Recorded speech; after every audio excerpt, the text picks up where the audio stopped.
दोनों हस्तियों का स्वागत करें। हमारे क्षेत्र के अध्यक्ष कृष्णा मोर्चा आदरणीय मनोज राजपूत जी, क्षेत्रीय मंत्री संजीव उपाध्याय जी से भी आग्रह है, हमारे वरिष्ठ नेता शंभू जी भी हमारे मंच पर है, उनसे भी आग्रह है हस्तियों का स्वागत करें। आगे जो रोड व्यक्ति वह भी मोहम्मद जी का स्वागत करें।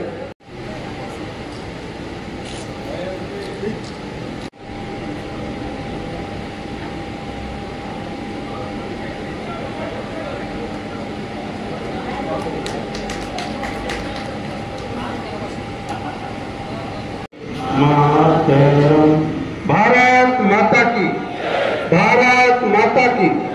बाबा साहब, जब डॉक्टर अम्बेडकर जी संविधान सभा के चुनाव में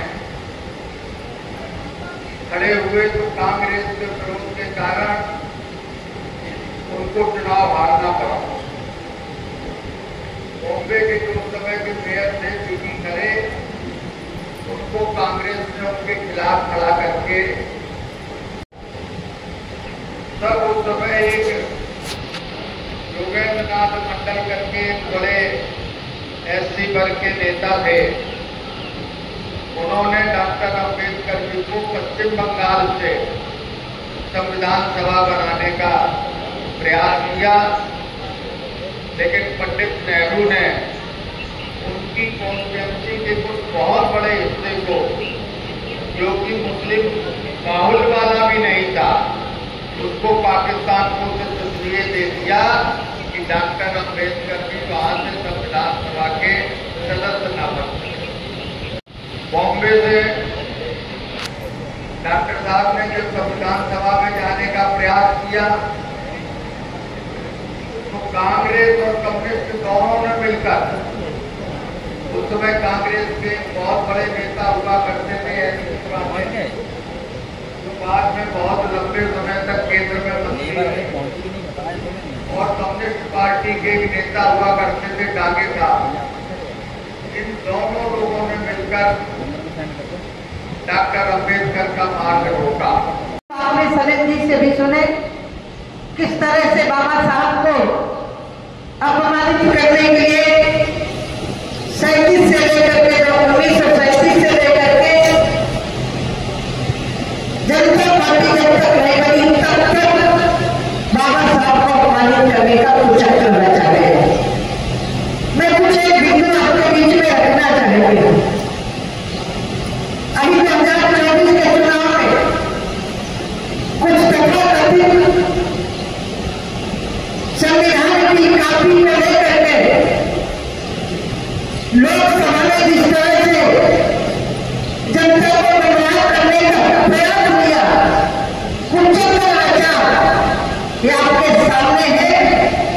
उन लोगों ने, जिन लोगों ने बाबा साहब के संविधान में जो प्रस्तावना थी, उनके निर्माताओं ने पंडित जवाहरलाल नेहरू ने सबसे पहले भी उस संविधान की हत्या करने का प्रयास किया था, तो बाबा साहब के प्रस्तावना में हटा दिया चाहिए।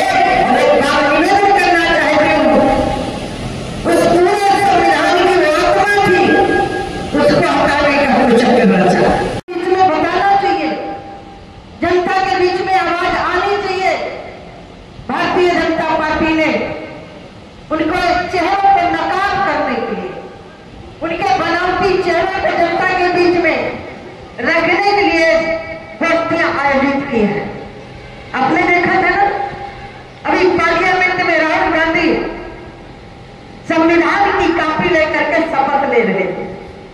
अखिलेश यादव की पार्टी संविधान की कॉपी लेकर के शपथ ले रहे थे। मैं आपसे पूछना चाहती हूँ, बाबा साहब कोई एक जाति विशेष के नहीं थे, महापुरुष किसी जाति व्यवस्था में बने नहीं होते। महापुरुष तो महापुरुष होते हैं जो समाज के, और बाबा साहब ने कहा था कि पहले मैं भारतीय हूँ, बाद में और कोई हो सकता हूँ। उस बाबा साहब को अपमानित करने का प्रयास किया। जरा समाजवादी पार्टी के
यदि ओबीसी कमीशन का गठन किया तो देश के यशस्वी प्रधानमंत्री आदरणीय नरेंद्र भाई मोदी जी ने अधिकार दिया। ये संविधान